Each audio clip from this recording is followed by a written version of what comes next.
Hello, welcome to the Evolve Vets podcast. I'm Anna. And I'm Bethany. Together, let's stop revolving and start evolving. Hello, and welcome to the Evolve Vets podcast. I'm Dr. Bethany Weinheimer, and today we are going to be doing an overview of our best and brightest highlights from our first season of the Evolve Vets podcast.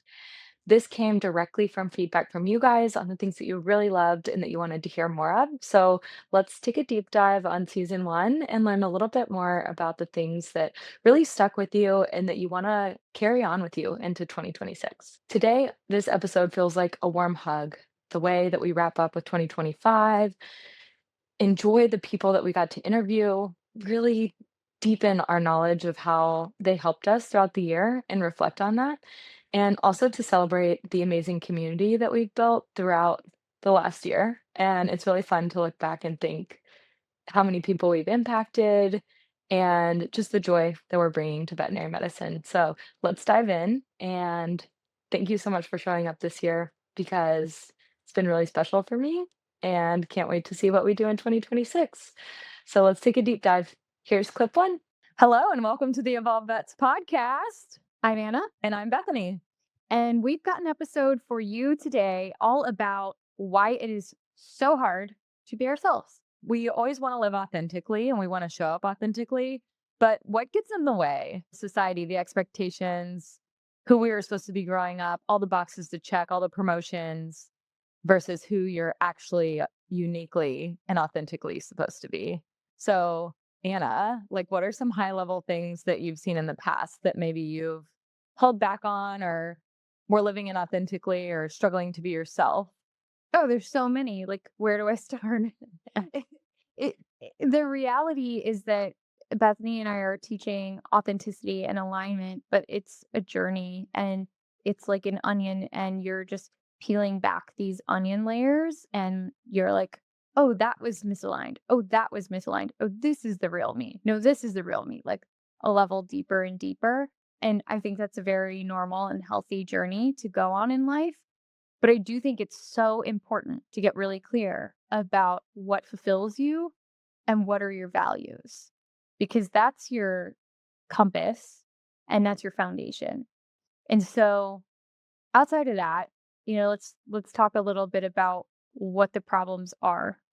The problem is that often we don't know that we're living out of alignment or that we're not being ourselves, we're not being authentic. So, the first point in this clip, and the thing that all of our members and viewers really loved, was the idea around authenticity and why it's so hard to truly be ourselves. What are the things that compile against how we show up in the world? Maybe that's our culture or how our fears shaped our future. There's so many different ways. And this quote was so special because it really talks about what fulfills you. Finding your authenticity is so special. So as we go into 2025 and we start reflecting and then transition into 2026, start journaling on the things that fulfill you. What are your specific values, the authentic values that you live your life by? And then think of things like when I was a kid, where did I find joy? Where were the areas that I found myself being most creative, most fun? Think about how you want to embody 2026. For me, 2025 was all about showing up authentically and being daring in a way that really was able to take action because for me, when I start to be out of alignment, my nervous system kind of shuts down and I go into a freeze mode. So when I am in alignment, I'm able to start taking actions. So I wanted to be able to jump over that fear and really focus on do the daring thing, even if it's a little bit scary, and have faith, surrender to the universe, and just see what comes on the other side. And so as we start taking action despite fear, what are the things that can come up for you too?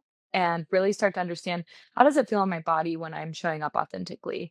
What does that what does that feel like? For me, it feels like peace, calm, a deep breath. For a lot of our members, we had many people come to us and say wow, did you know that me starting on this membership path was going to actually lead to my life completely being left behind, because they started focusing on the areas that they needed harmony and space and compassion. And the more that they stuck to those core values, the more that they were able to live and transition out of an old life and into a new one.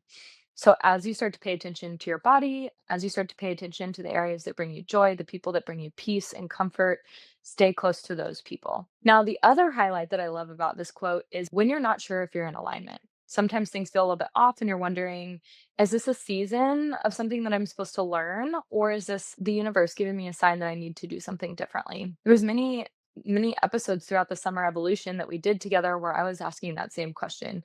Is this lack of alignment in a way that I just need to learn a new skill, or is this a lack alignment in a way that might actually bring something new into my life and something that's more aligned for the season that I'm going into? And what that transition looked like for me personally was leaving a very intense role in 2025 and transitioning into a role of more focusing on the medicine as a field medical director at Veterinary Emergency Group. And so with this transition, there were a lot of things that had to happen, right? For 2025, I had to deep dive my ego and say this, higher performing role with a lot of responsibilities and high visibility, high praise is less important than me having free time to be able to invest in my personal relationships and really focus on my core and authentic value of community and romantic love. And so as we start to notice, like, if things are in alignment, you'll start to notice maybe like a lot of conflict in that area in your body. It might be difficult to sleep. You might feel stuck. There might be a moment of feeling drained, like after you do an activity related to that project. Maybe you're feeling more drained. When you're in your zone of genius, when you're focusing on the things that are aligned for you, you're going to feel energized, peaceful, calm, excited, and you're going to have that energy. Another thing that you might notice when you're out of alignment, pay attention to areas that you're trying to control. Are you noticing a lot of lack? Are you noticing yourself having really fear based responses? Because sometimes that can be a sensation that our nervous system is showing us. There's a study from 2018 around the personality and social psychology review that said when people are living out of alignment with their core values, this is one of the strongest predictors of chronic stress. And so through the Evolve Vets membership, that's something that we really lean into. And with Code Blue coaching, this is how we figure out what your authentic values are and then deep dive how to start acting and practicing these authentic values as consistently as possible. As veterinarians, we tend to push ourselves, right? We're pushing ourselves to the side for the pets. We're trying to keep the peace and be people pleasers and make sure that we're liked. We want to make sure we get all 5-star reviews. We want to make sure that we are pleasing everybody else. And in those moments, we self abandon. And when we self abandon, that is actually the thing that leads to chronic stress, to burnout, to apathy for our careers. And so if you're feeling any of these emotions and you're feeling stuck when it comes to your authentic values, maybe you don't know what they are and you need a little bit of handholding, a little bit of guidance. Maybe you just need the accountability and a thought partner in the process. That is exactly what Code Blue coaching is for. So we can give you a high touch approach to understanding what these are and really combating that burnout. As veterinarians, we're Olympic level self abandoners. It is something that we're taught to do from day one. We're trained to be agreeable. We're trained to be perfectionistic. We're trained to be emotionally neutral. Even when the world around us is falling apart, we're trained to ignore the signs, to go to the bathroom when we really need to go to see the next case. Those are all moments where we self abandon and we fall out of alignment with our authentic values, which can lead to that chronic stress and burnout. So here's the truth. When we're leaning into our authentic values, that's when we actually build on the foundation of emotional freedom for peace, for consistency, for compassion, and for a lifelong career in veterinary medicine. So I hope you guys loved revisiting that clip and doing a little bit of a deeper dive now that we've had all the insights from 2025, the year of the snake, where essentially the Chinese calendar is talking about the year of the snake is the year of shedding. So throughout this year, you've probably experienced a lot of letting go of things that no longer serve you, that are out of alignment. And that is a good thing because the year of 2026 is all about the horse. It's about forward movement. It's about pursuit of happiness and taking action on the things that fulfill your heart.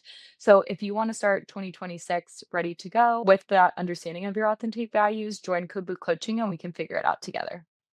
I grew up in a small town in Texas and there's like very specific beliefs. We're all kind of living on the same trajectory with the same steps and path to follow. I found myself that 6 months before I turned 30, I found out that I was grieving this version of myself because in the next 6 months, I'm not magically going to have a husband, 2 kids, a house, and all the things that in my brain, the culture that I grew up in, that was kind of the standard and the expectation.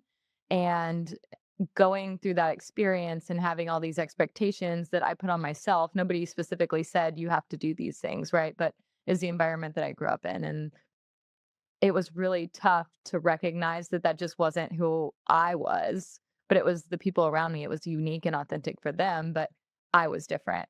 And so starting to pull away from that, I moved to San Diego, lived there for a while, and all those little steps that you take over time to get more aligned is actually the thing that helps show you like, the second I moved to California, I was like, "Oh, this is more me."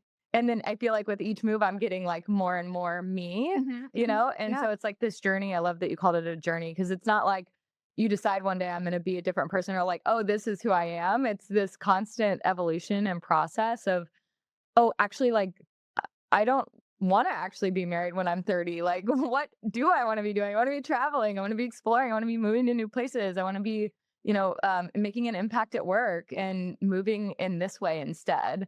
And so I just love that you were able to share your example and that hopefully my example helps too. Yeah. Oh, it's so helpful. You're more you Yes. with every single journey and action that you take, and that's so key. One step closer. And it's not like a 180. It's one little step closer.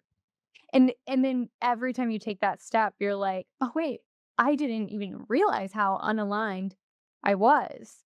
So a lot of times in the moment, you don't necessarily know. A feeling that would come up for me a lot is this almost this feeling of loneliness, like I'm the only person who feels this way. What's wrong with me? Mm. It, like I'm just this kind of like outcast, different person. And I think a lot of people can probably resonate with that type of feeling. The real question is why are high achieving veterinarians so dissatisfied when they reach like the peak dream that they wanted, right? So if you think about, when you're young and you're saying, I want to be a veterinarian, it's I have to get all straight A's. I have to, volunteer at the Humane Society, work at XYZ job in order to show up and be a veterinarian. And then once you become a veterinarian, it's like, how do I get to be a medical director or a lead doctor or some version of leadership? And there's almost this like chase that feels like it's happening because our whole life we're told, okay, go to high school, then go to undergrad, then go to vet school, and then you have to execute XYZ things in order to be successful. And so this has really been resonating with me lately of this lack of alignment that I'm finding, and then really leaning into what is fulfillment and what is alignment. And I made this post recently that's like, I'll be happy when. And then there's so many things like, when I'll open a hospital, when I get the next promotion, when I'm a regional leader, when I'm a market owner, like all the list of things goes on and on. And maybe for you, it's like learning emergency medicine, maybe it's learning general practice medicine or starting your own hospital, but the list continues. And oftentimes, what we're finding from our coaching and from our membership is that the reason these high successful female leaders are struggling so much is actually because it's this chase and they're chasing something and they're chasing a goal, they're chasing an outcome, and it's exhausting because it's not fulfilling them. And instead, it's really about where you're going and making those small little steps in the right direction. That's exactly right. So we're trained in just society in general, not even veterinarians. We are trained to have a destination in mind. So when you're in high school, figure out what do you want to do with the rest of your life. You have the expectation of getting married, maybe having kids, saving, buying a house, all of these things that are destinations. And recently, our friend Carrie sent over a podcast that explained this concept very well. We should strive for directional living instead of destination living. So, what is directional living? Directional living, the premise of it is that you're following what's exciting for you. You're taking the next right step. So, what makes you excited? What makes you curious? And you're doing that thing. You're not chasing a destination. You're saying, okay, today I am excited and curious about XYZ. I'm going to go do XYZ. And you leave room for possibility because there's no way we can control what's going on in the economy, what's The gonna weather. happen right, the weather, what's going on with our jobs, if our spouse is gonna need to move, there's nothing that we can control, and so it's really hard if we just have the destination in mind, but instead we should live directionally where we're just taking the next right aligned step. It's really important that we know what our values are and what excites us, and then that we also know what doesn't excite us and makes us feel bad. Because the whole concept of directional living is based on the idea that there's no objectively right way to live your life. And I don't think I always believed that. I think that I personally thought is something that I'm meant to do. I have this one purpose and I need to discover it. And I'm messing up if I don't discover it, or there's a mistake I made, or I missed this opportunity and it's too late and it passed me by. That's a really unhealthy way to live because there is no one right path. You're doing it right if you're taking the next right step because those are breadcrumbs from the universe that you are on your path. I really love this clip. And one of the reasons is because you all reached out to me and said it helps so much to know that I can take baby steps instead of expecting to be at all the way at Z. As perfectionists, as veterinarians, as type A people who high perform, we often want to get to this end result. But really, the journey to getting there takes a lot of small, consistent baby steps, one little bit at a time, that actually get you to the end result. And often, as a perfectionist, and me too, it's easy to think, "Oh, I'm not at this end result, and therefore I shouldn't work towards it, or it's impossible." It feels intimidating, and so there's no movement made. The real secret here is that you're not going to get there right away, but it's about taking the small steps and celebrating the small steps throughout the journey.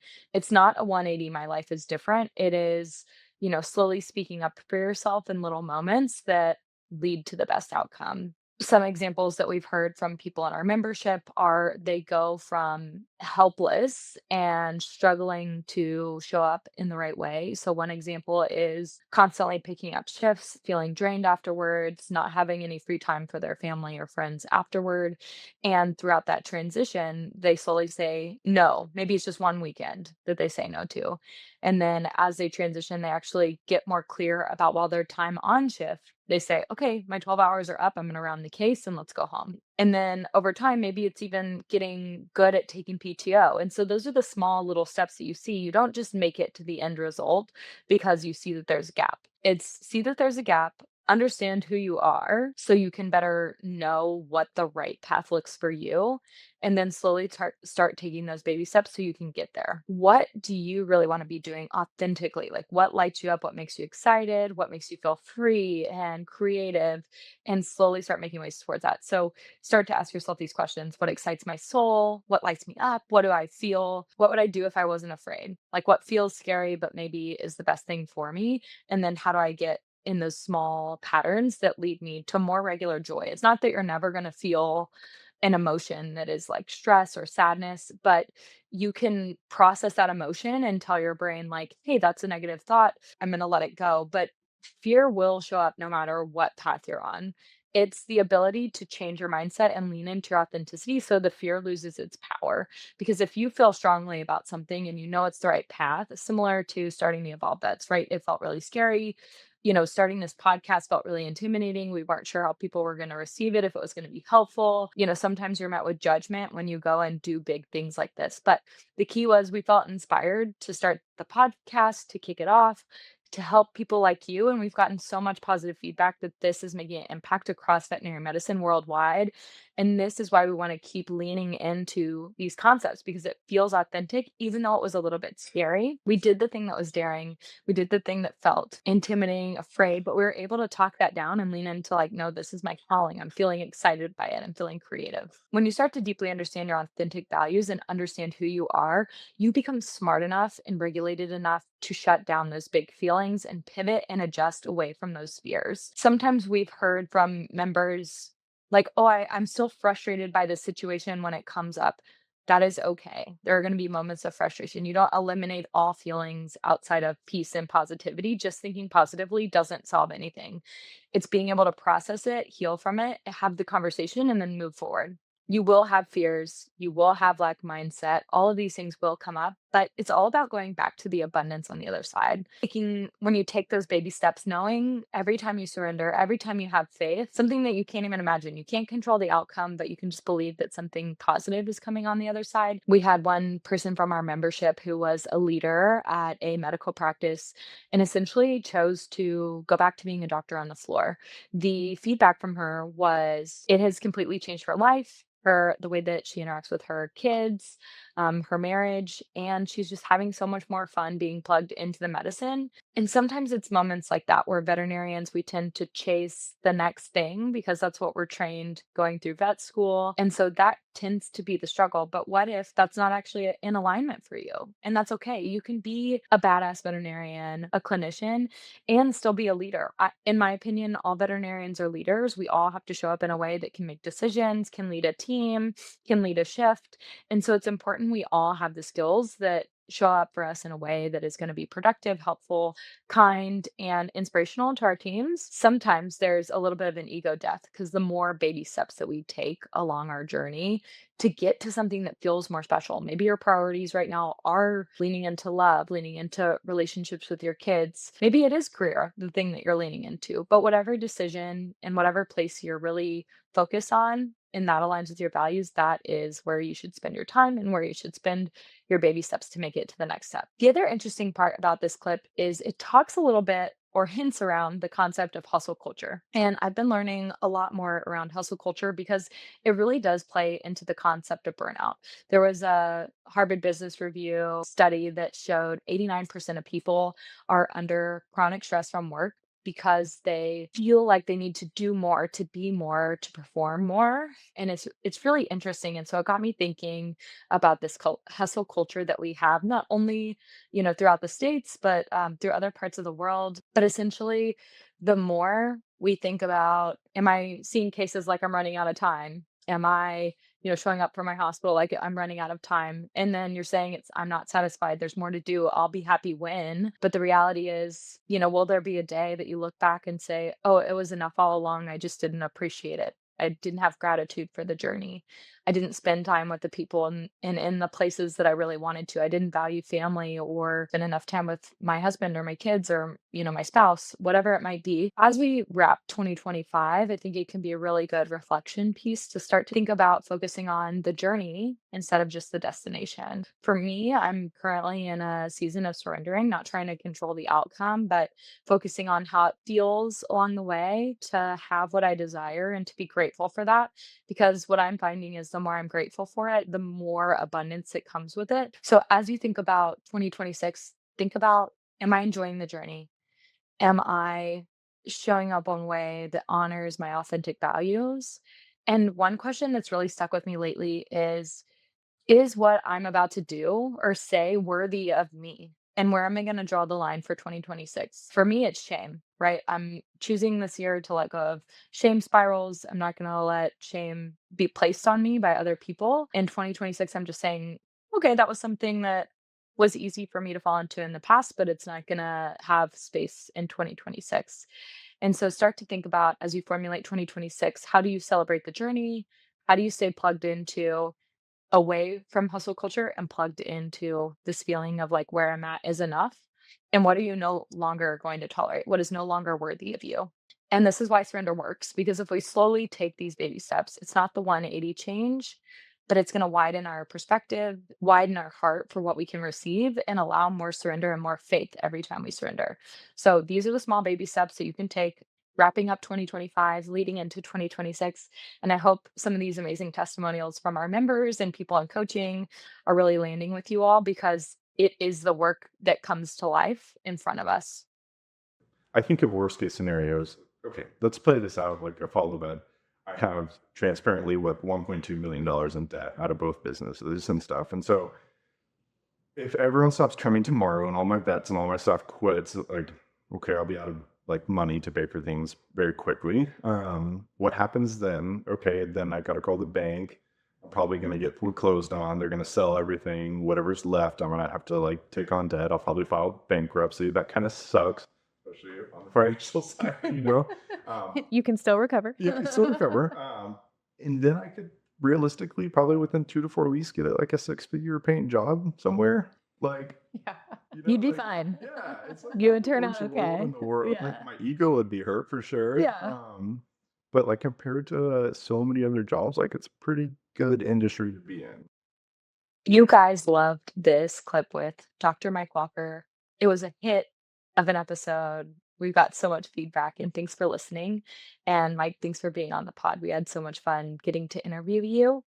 And this clip, I think, resonated with people because it takes that fear piece that we were talking about from the last clip out, meaning, can you actually do a journaling prompt where you think about what is the worst case scenario? For Mike in this clip, he talks about like maybe he'll lose some money and maybe his ego will be injured. But at the end of the day, he's going to be fine. He can recover, he can get another job, and he can live a life that he really loves, even if this ends up being a loss.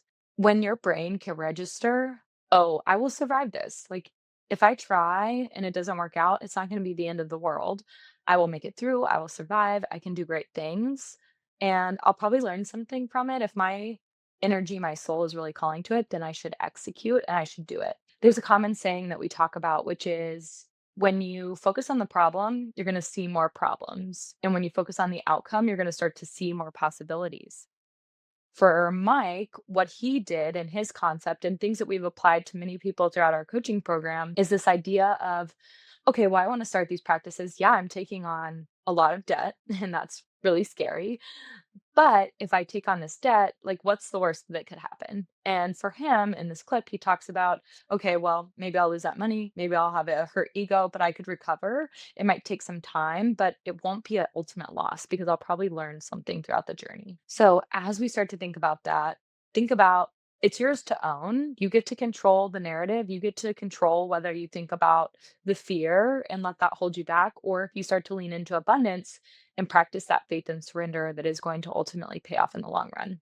There was a 2021 review in the cognitive therapy and research study that talked about catastrophizing situations and how it actually amplifies that threat response inside the brain because your body doesn't know if your nervous system is replaying something or if it's actually happening to you.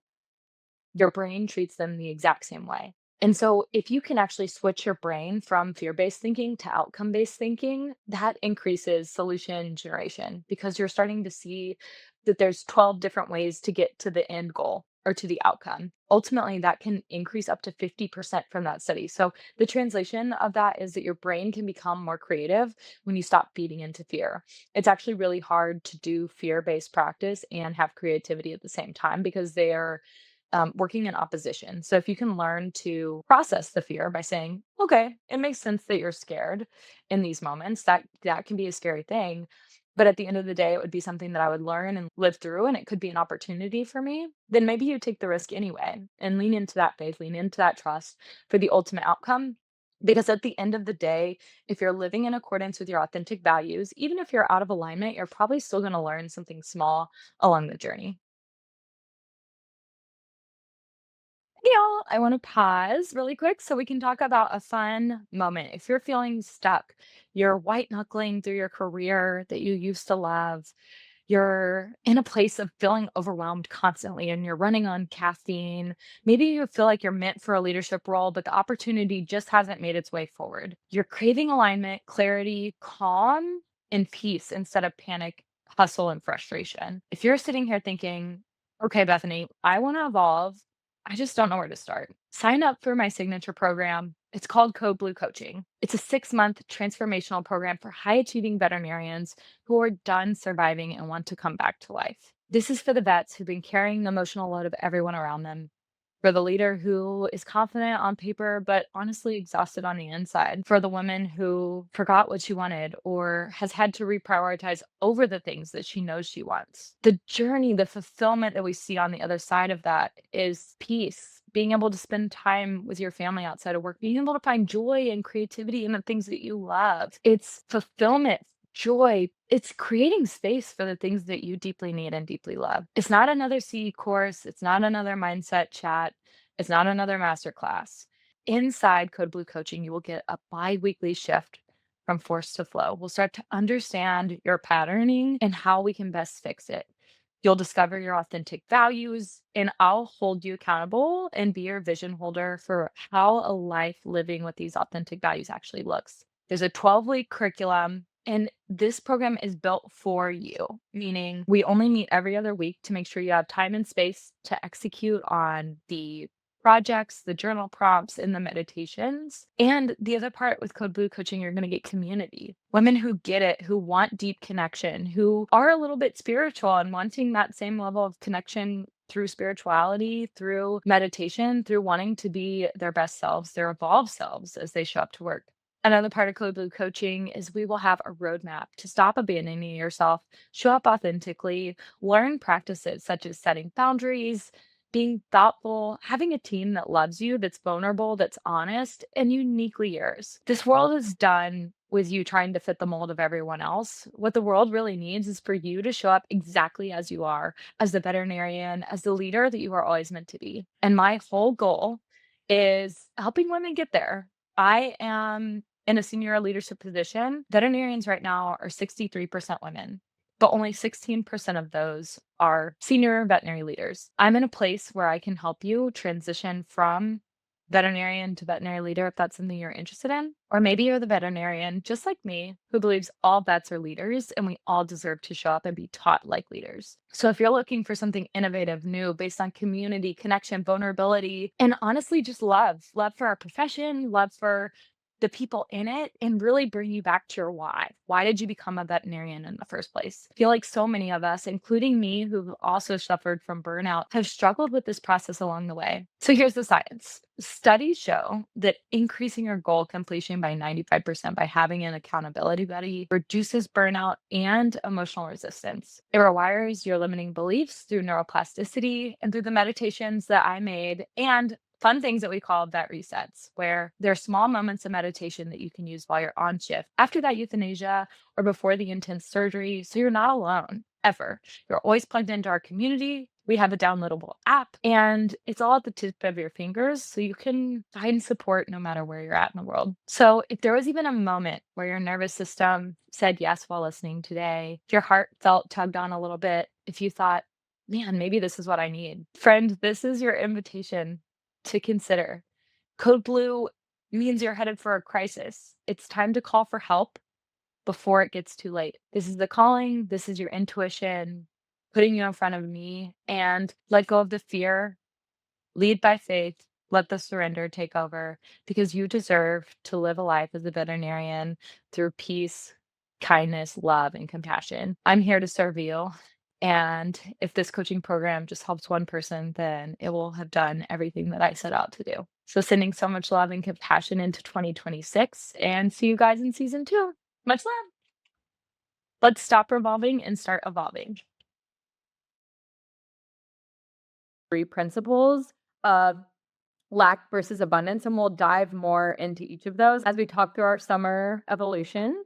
And with that, Anna, can you tell us a little bit as we dive into the money scarcity problem? Why do you think that's there and what comes up for you? Do you have any examples?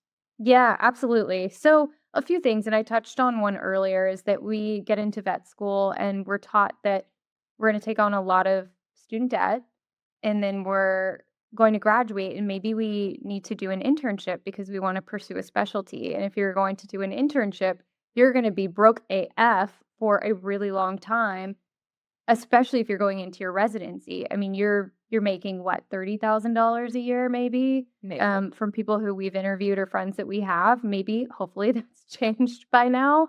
If it hasn't, it's really tough because then it makes it harder to pay on your student loans. You're racking up interest maybe. The student loan situation is a little nutso right now, just with so many different uh, legal changes that are going on. But there is this perception when you go to school that you're going to take on a big debt, and then you're not going to make as much as your human doctor counterpart. And I'd say that's not totally true anymore. Veterinarians can earn great money now.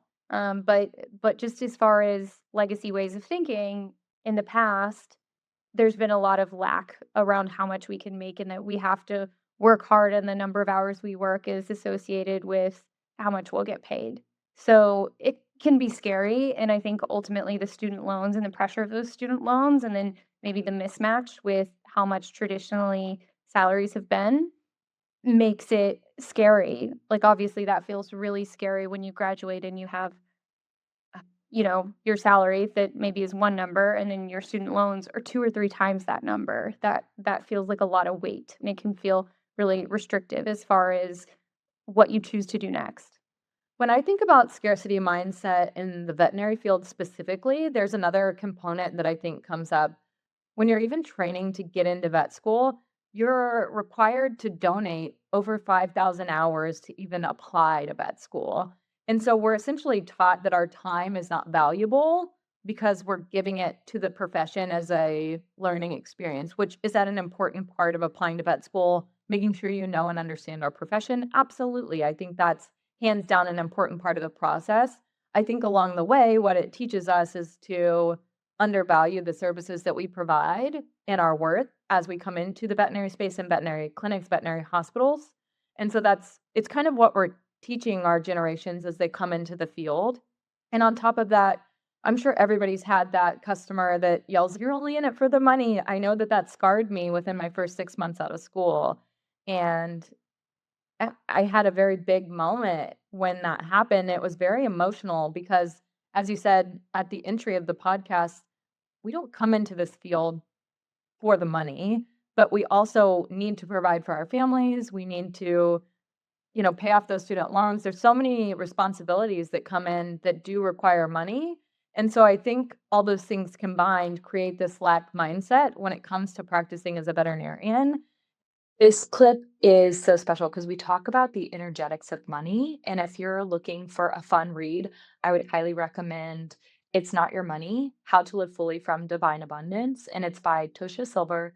It's an incredible book about the energetics of money, about how to give money in a way that is abundant and freeing with an energy of positivity and how to receive. There's a lot of areas, even with like donating clothes or the things that you own, in addition to money, with how you can see the world. One example that I have is when I moved into my apartment in Austin, Texas, I moved from a large house into a skyrise. And so I went down to about 700 square feet. And I went through this process of finding myself attached to clothing that had memories associated with it, but maybe I didn't wear anymore. And so, I would donate my suits or address them in something to me, or it reminded me of a memory of a special moment in my life.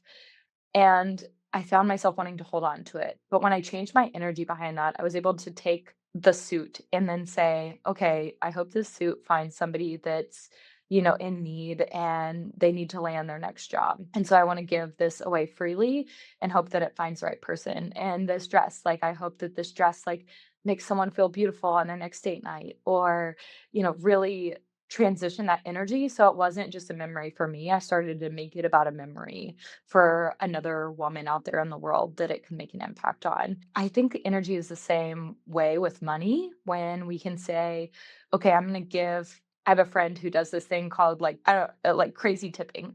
And essentially what she'll do is she'll take the cost of the entire bill and she'll give it to the server as a tip if they were really good. And it doesn't happen all the time, but it's that energetics of abundance of sharing with people who, speak to you or feel called to help. And I think that plays a lot into our energetics. It's partially the way that we identify things, it's partially safety, right? We want to hold on to it and control it. But when we start to move money freely, that's when it comes back to us. So, author Amit Sethi says that you should spend extravagantly on the things that you love and cut mercilessly on the things that you don't.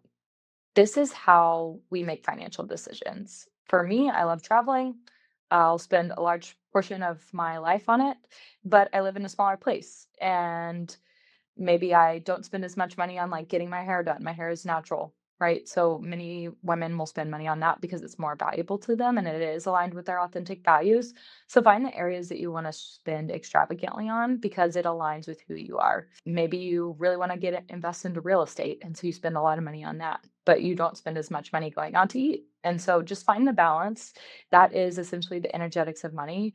Read the book if you're interested in understanding more. This episode was a big hit because we hit on several topics such as the value that we bring to veterinarians as we talk about value of service, how we price our services, how we communicate the value that we give to our customers when we talk about financing options or when we talk about the diagnostics we need to perform. But really, at the core of it all, it's about self worth. Do we believe that we provide a good enough exam to charge for it? Do we believe that we provide a good enough focus to charge for it?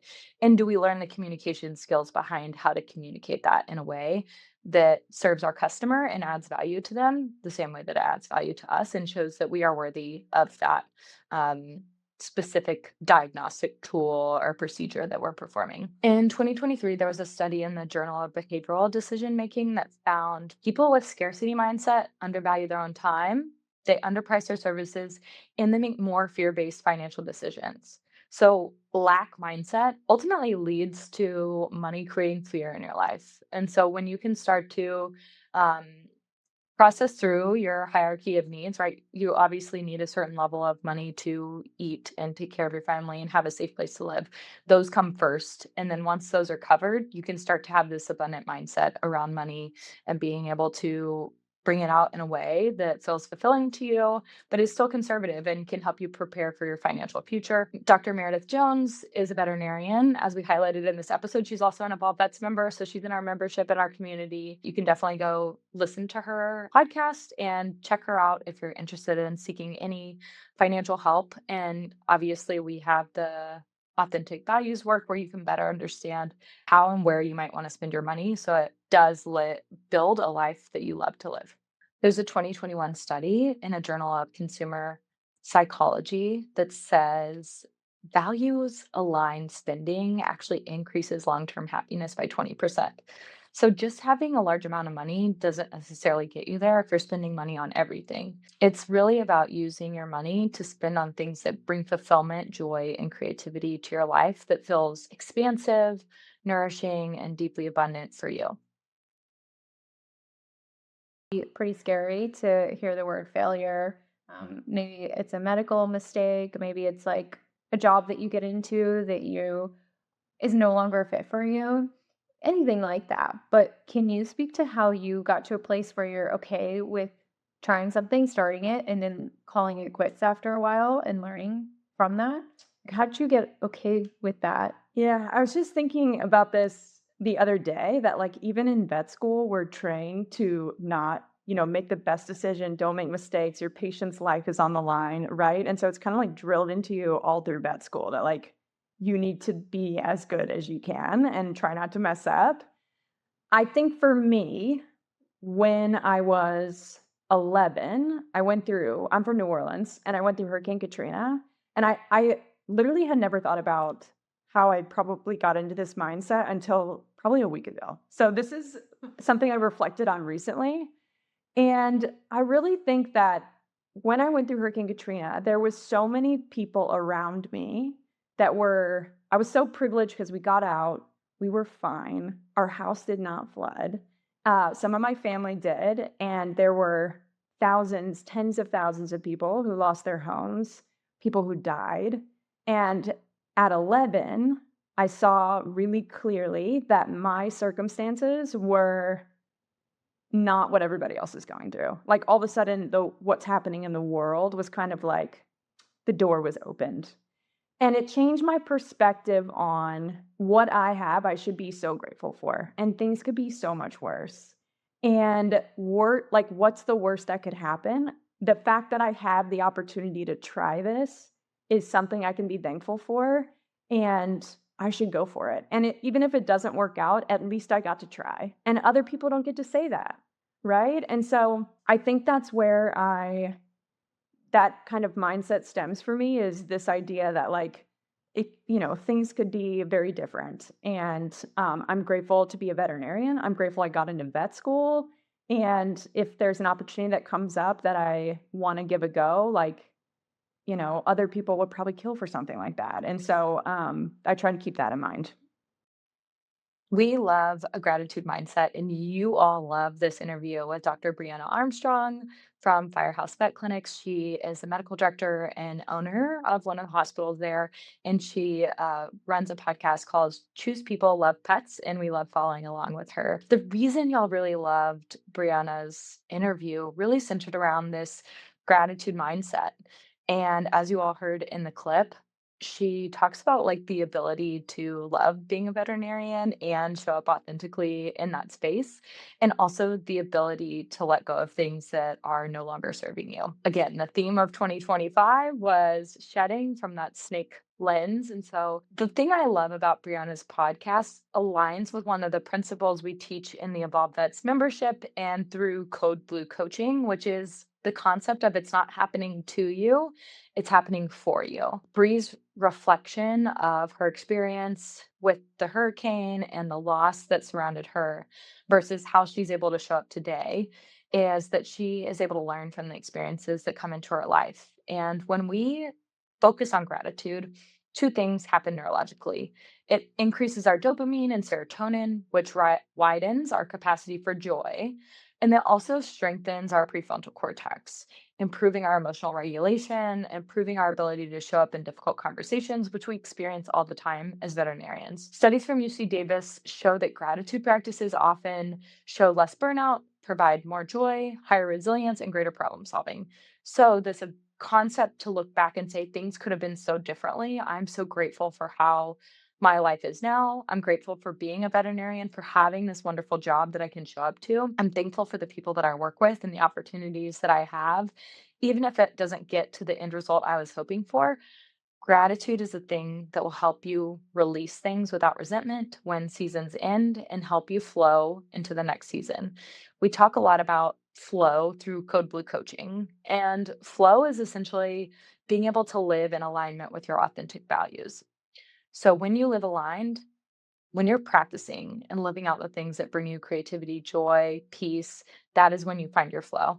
And it was so fun interviewing Bree, hearing about her healing, her alignment, and her personal flow that she's finally had. Thanks, Bree. We could talk about it all that we want, but it's having that accountability that Yeah, and I think in general, people don't notice if you're feeling negative or maybe your mindset is in a lack mindset. You're not going to be able to catch it because your brain is programmed to do that naturally, right? So when you have somebody who can just listen from an outside perspective, they can say like, "Hey, Anna, are we in the victim mindset right now? Or like, how does it feel when I call that out? Like, are you okay? Is that something that we can talk through? Or like, how do you transition into like an empowered mindset? And what's that process look like for you?" And so it's that back and forth, that accountability, that conversation that makes it special. The part that y'all loved about this clip was really focusing on the concept of accountability and how much you can actually receive and how much more productive you can be, how much more aligned you can be when you have that accountability partner. And that's exactly what Code Blue coaching is for. I've designed a high touch coaching program that isn't just you talking about your problems and us venting. That's what therapy's for, but really lessons on how to change your mindset, how to think, how to identify the patterns that you're in these moments where you can have me as your accountability partner. There's studies that say you're 90% more likely to accomplish your goals when you have regular check-ins and accountability. For me, my coach has been someone that can be a vision holder, right? When I'm having a tough time or I'm in between a decision that feels really hard, she can be a vision holder for who I am, what I'm good at, how I show up in the world, and just kind of remind me of my core values and who I am authentically and help me work through maybe areas that are my blind spots or maybe areas that are really tough for me to see holistically while also bringing out patterns where I struggle. Sometimes it's hard for me to use my voice. So she can be very helpful and say, like, this is a test, Bethany. You just have to stay strong a little bit longer and it will work out in your glory. Like, surrender the outcome, practice gratitude for what it was, but focus on the end result and focus on being thankful. And when we talk about in this clip the idea of victim mindset, it's a concept that I've been coaching in 3 Out of Questions since 2019. And when things are happening to us, when we are a victim and it's everybody else's fault, it tends to help protect this perfectionistic view that we have of ourselves, right? As veterinarians, type A, high achiever, perfectionistic, we want all A's. The reality is, when we can point to the problem being at other people, it allows us to practice this victim mindset. But when we can have a partner and accountability buddy saying, are you in lack mindset right now? Or is that the victim mindset coming up? Those are the moments where we can say, oh, yeah, I do have more control over this outcome, or I have a part to play in this. If you're feeling in lack, like in my example here, where I was feeling in lack about going on this trip, I needed someone special to go with me. But in reality, I was worthy when I was able to shift my mind from victim mindset to abundance mindset, really lean into this empowerment and creator dynamic. That's when the universe rewarded me. As we come into our worth, as we show up, feel what it's like to be at peace, to be confident, to be structured, not only in our personal lives, but in veterinary medicine too. That's when the universe continues to reward you. Lean into your self worth, lean into this isn't happening to me, this is happening for me. And really focus on how you're going to be rewarded on the other side. So, when we zoom out for season 1, it was a very fulfilling journey, 21 episodes with each of you. We were able to talk through money, abundance, morning routines, the challenges of burnout and the stress of veterinary medicine, and then really start to transition it into the law of attraction work where we're thinking about abundance, alignment, everything from self-devotion and how to make veterinary medicine sustainable. Ultimately, the more you show up authentically as your evolved self, the more likely you are to reach this place of peace, confidence in your work life, in your home life. And honestly, we're so excited to talk you through season 2. Please continue to give me feedback. I want to hear more about the things that you all love from season 1. And we want to hear what you want from season 2. I've already been planning what season 2 looks like, and it's going to be absolutely spectacular. We're going to dive into love and partnerships. I know you guys wanted to hear more about how to manifest love, so we can talk about that. We will definitely be hitting more on boundaries, how to have difficult conversations, the science of alignment. We'll be talking more about coaching and hearing from people in the Evolve Vets membership so they can share their story about what their experience has been like. We've been overwhelmed with the amount of joy, compassion, support for women in veterinary medicine and beating burnout. This has been such an incredible journey, and it brings me to tears thinking about how many of you have been impacted, and it's just a beautiful process. So thank you all to everyone who showed up this year. It's been a fucking blast having the best time with each of you.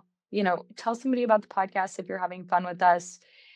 We want to connect with people that are uniquely interested in the same topics, that want to know more.